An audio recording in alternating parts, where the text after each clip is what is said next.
Good morning, good morning. What's up, guys? Happy Monday, the second week of January, man. Once the second week of each month goes by, it's like, man, the month is almost over. But anyway, guys, I want to do a little topic today about how to deal with very picky clients. These are discussions that we kind of have behind the scenes as contractors, but no one really talks about it in the open. And as you guys know, I don't mind talking about these things because not only does it give a perspective of what contractors and companies have to deal with, it also gives the customers and the clients something to think about. So guys, especially in the service industry, man, you can. Now, I will say for myself, I rarely deal with it. Now, when what's funny about picky customers, when I used to clean carpets and I was what I call like a low-end carpet cleaner, cleaning carpets for like $25-$30 a room, those were some of the pickiest people. And those are the type of clients I used to call, they want something for nothing. They want to pay you very little, all right, to the point like it wasn't even profitable. But they used to expect like brand new carpets. And when it comes to carpet cleaning, someone who cleaned carpets almost my half my life, for example, you have difference between spots and stains. I tell people, I can move a spot, you can't move a stain. A stain is usually something that changes the pigment of the fiber, so it basically changes the whole color of the fiber. And there are certain techniques that can get stains out, but there is no guarantee. And a lot of people just did not understand that. And it used to be like ironic that I would tell my clients at the time, like, hey, these things are not going to come out, or there's a possibility they're not going to come out, and they will say okay. And then when the cleaning was done, they were like, so those things not going to come out? What? I just told you that. Or man, they would have like 100 stains or 100 spots, and you would get out 99 of those spots, and it's that one spot or that one stain that you did not remove, and that's all they would see. But then I noticed the more I increased my price and it's weird, guys, in this industry, the carpet cleaning industry, it's weird that the more that the homeowners or the clients pay, it's like their expectations are lower. And also their carpets and their upholstery is usually cleaner. I mean, it's like once I started getting to like $50 a room, I noticed that a lot of my clients didn't even have spots and stains. They just wanted the carpets clean to keep them maintained, so they didn't get to that point. So now that I'm in the wood floor side of the industry, and again, I don't sand floors, I don't replace floors, I maintain floors. Very, very rare. I'm gonna say maybe 1 out of 50 clients might be really picky. And how do you deal with this? And the reason I'm doing this because another contractor, he sent me some pictures, say, Courtney, man, this client is being so picky, I don't know what to do. And I asked him if he had certain systems or agreements in place, and he didn't. That's where he went wrong, guys. When my clients choose to use my service, I have an agreement, electronic agreement, that they must read and sign, and hopefully they do read it, read and sign, and that basically details what to expect with this type of service, right? And one of the key things that I put in my agreement is that you can expect a 50 to 80% improvement, okay, of your floors depending on the condition. All right, so again, this is not sanding, this is not replacing. And even if it was sanding, you still have to have some type of expectations.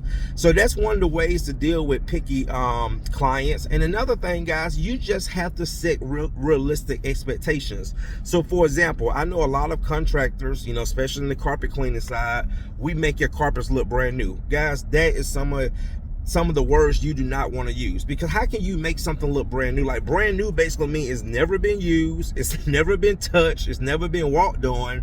So I don't say stuff like that. I tell my clients, again, it's going to look better, we can make an improvement, but it's not going to look brand new. Now, if the client decides to say that, That's on their end. But me and my guys, I teach them not to say that, because if you tell someone that, that's what they're going to expect. But guys, dealing with picky clients, and then also too, you have to know your limits. For example, I'm gonna be honest with you, I live with one. My wife is picky, and I will say she's gotten better because of me talking to her. But I actually had a contractor one time that told me, like, Courtney, unfortunately, I don't want to work for you guys anymore, because he told me, he was upfront, and that's how I am. He said, Courtney, your wife is too picky. And, she just, again, you have those clients that they just go around and look for every imperfection. And guys, unfortunately, that's not reality, because how can something be perfect? And, especially a service, especially something that's, again, you're not fully restoring. Okay, when you get your carpets cleaned, that's cleaning. Okay, that's not replacing. And sometimes people think that. I mean, you'll be surprised how some people think. They think, oh, I'm gonna get my carpets clean, but my carpet's gonna look brand new like it did when it got installed. No. Okay, or I'm gonna get my floors recoated, it's gonna look brand new if I was getting a full sanding job for 3 to 4 times the more the cost. No, that's not going to happen. Right? So you have to set expectations, right? Because I'm telling you guys, it can really mess your day up. And like I said, a lot of times you just don't know who you're dealing with until you start dealing with them. But that's the thing, guys, is just have something in place, have some type of agreement in place that people must sign off on. So that way, if you do ever run into that issue, you tell the clients, hey, this is what to expect. Here it is, right here in black and white. And you have to assign to this. Anybody who use my services for wood floor maintenance, they have to sign an agreement, and they have to read that agreement and agree that, hey, this is what to expect, this is what's going to happen, this is what we're going to do. And I also have certain things in there that, again, that's not going to come out. For example, if you got deep scratches or deep gouges in your floors, our system is not going to correct that, all right, because it doesn't level out the floor low enough as a full sanding. And then again, that's the trade-off, because you'll be surprised how many clients say, Courtney, we're not worried about that.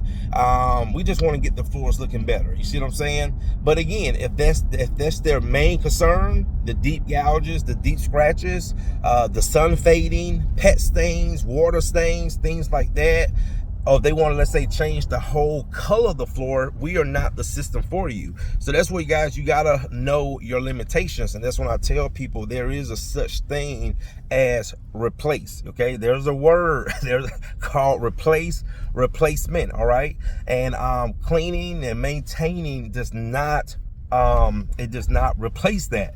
And sometimes you'd be surprised how many people would think that, oh, I'm going to get my carpets clean, but it's going to look like I got brand new carpets. Oh, I'm going to get my floors recoated, and it's going to look like I got a whole new sanding job. No, that's not the case.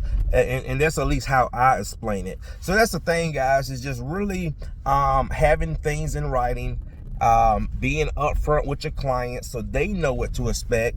And then if you do have any issues where you have to go back and you have to look at a job, if it's nothing on your end and you know that you or your crew or your system or your company did your job, let the customer know this is nothing that on our part. You see what I'm saying? You'll be surprised how many times someone would do something to their floors or do something to their carpet, and then they'll try to blame it back on you. And you have to be upfront with people. You can't let people bully you in business, because if they do, guys, it's they will do it if you allow them. For example, I'm in some of these groups, these hardwood floor groups, and you'd be surprised some of the pictures that these guys show, and these clients, they take these little sticky tabs, and I've had that happen a few times, and they will put these little sticky tabs all over the floor. And in the real world of wood floor refinishing, you must be a certain height. You must have a certain light coming in the floor, and this is from the NWFA floor inspection. And so if you, I think it's like 5'8", 5'9". Well, basically what it is, you can't get on your hands and knees looking for every imperfection, all right? Because if that's the case, you're always going to find something. One thing I do, like I tell my clients, especially if they have dogs, man. They have dogs that shed a lot, like Huskies, German Shepherds, Labrador Retrievers. Those dogs shed a lot. And I do tell clients that, you know, a lot of that dander and that hair gets into your ventilation system and it blows everywhere. You know, we do vacuum the floor. You know, we clean and tack the floor. But I do tell my clients, you know, if you find hairs, you know, in this floor, you know, we don't control gravity. I just can't make gravity pause and everything stay in the air while we're recoding. That's not reality. So that's the thing, guys, you know, making sure that you do follow certain protocols and certain procedures. So like I said, you know, when it comes to wood floor recoding inspections, or if an inspector came out, if a client got on their hands and knees looking for every imperfection and an inspector came out, a certified inspector, they're going to tell them, no, that's not how you do it. You have to be standing up. You have to be looking at a certain angle. You have to have a certain lighting coming in the house, because again, that's not fair. So anyway, guys, I just want to put it out there. So anyway, I got consultation day today. Got 3 consultations. It's going to be a great week this week. Hopefully this video helps somebody. See you in the next one.